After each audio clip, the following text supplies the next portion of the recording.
ये तो पापा है। पर इतनी रात में पापा यहाँ क्या कर रहे हैं? इतनी रात में तो पापा घर से कभी बाहर निकलते ही नहीं हैं। शायद घर में कोई बात हुई है, या फिर बड़े भैया ने, भाभी ने पापा को घर से बाहर निकाल दिया है। क्या करूं? जाके बात करती हूँ पापा से।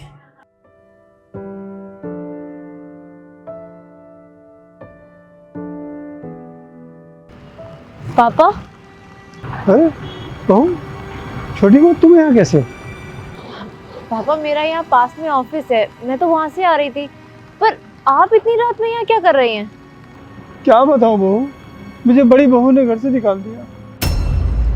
पापा इतनी बड़ी बात हो गई और आपने मुझे और अक्की को बताना जरूरी भी नहीं समझा।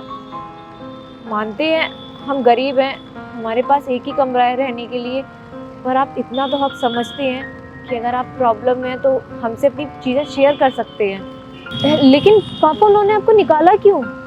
हुआ यूं कि क्या हुआ पापा? क्यों हमेशा गला फाड़ते रहते हैं आप? ये कैसे बोल रही बहू, दवा का टाइम हो गया, दवा दे, दवा की खांसी आ रही है।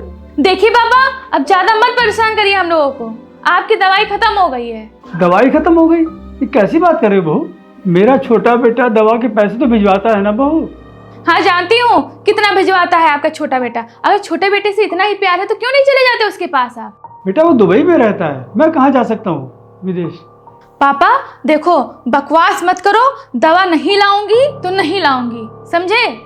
बहू अगर मैं इतना ही भारी हो गया हूँ तो मैं घर छोड़ के ही चला जा रहा हूँ। हाँ तो चले जाओ ना, कौन कहता है यहाँ पे रुको। और वैसे भी आपका हर महीने का खर्चा 10,000 से 15,000 तक आता है, आपको तो कुछ पता ही नहीं है। बस आपको तो केवल बस आके दवाइयाँ खत्म हो गई, लाना है बहू को, बहू नहीं लाएगी अब। ठीक है बहू, मैं चला जाऊंगा और अब वापस भी नहीं आऊंगा। हाँ जैसी आपकी मर्जी, हम आपकी रोज रोज पूजा नहीं कर पाएंगे। अगर ऐसा है बहू तो मैं घर छोड़ के चला जा रहा हूँ, अब वापस कभी नहीं आऊंगा। क्या हुआ पापा? तुम तो रहने दो बेटा, तुमसे इतनी बार कहा बहू की शिकायत करी, लेकिन तुमने सुनी ही नहीं मेरी।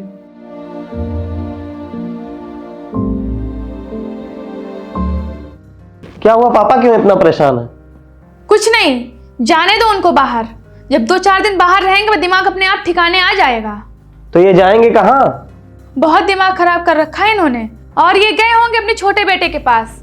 जब रहेंगे 2-4 दिन ना, वो दिमाग ठिकाने हो जाएगा अपने आप। बहुत परेशान हो गया हूँ इस घर से। पापा आप एक काम करिए, हमारे साथ चलिए, हमारे घर रहिए चल के। अरे नहीं नहीं बहू, अब मैं किसी पर बाहर नहीं बनना चाहता।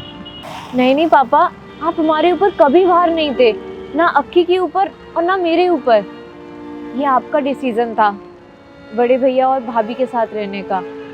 हम तो शुरू से ही आपको अपने साथ रखना चाहते थे, क्योंकि माँ बाप का प्यार क्या होता है वो तो मुझे कभी पता ही नहीं चला। इसलिए मैं चाहती हूँ कि आप हमारे साथ रहें, और आज मुझे मौका मिला है तो आप मेरे साथ चलिए।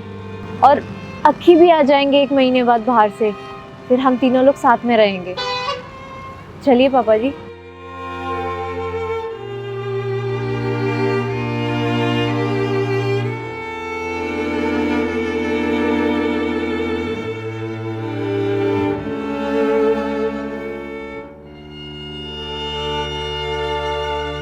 हेलो। हाँ प्रांशी, बताओ कैसी हो तुम? ठीक हूँ, तुम कैसे हो? मैं भी बहुत अच्छा हूँ। खाना खा ली? हाँ, पापा जी को खिला के उसके बाद मैंने खा लिया था। पापा जी को खिला के? हाँ, पापा अब हमारे साथ ही रहते हैं, मतलब मेरे साथ। तो तुम्हारा तो एक ही कमरा है, अभी किराए पे। तो क्या हुआ? वो पापा हैं तुम्हारे, उनकी देखभाल करना मेरा काम है, क्योंकि बड़े भैया और भाभी के साथ वो एडजस्ट नहीं कर पा रहे थे, इसलिए मैं उन्हें अपने पास ले आई। थैंक यू प्रांशी, मैं बहुत खुशनसीब हूँ कि मुझे तुम मिली हो, तुम्हारी जैसी बीवी मिली। अब उनकी पहले से तबीयत बहुत ज़्यादा अच्छी रहने लगी है। अच्छा चलो ठीक है प्रांशी, अब मैं सोने जा रहा हूँ, मुझे सुबह ऑफिस भी जाना है। ठीक है, बाय। Take care.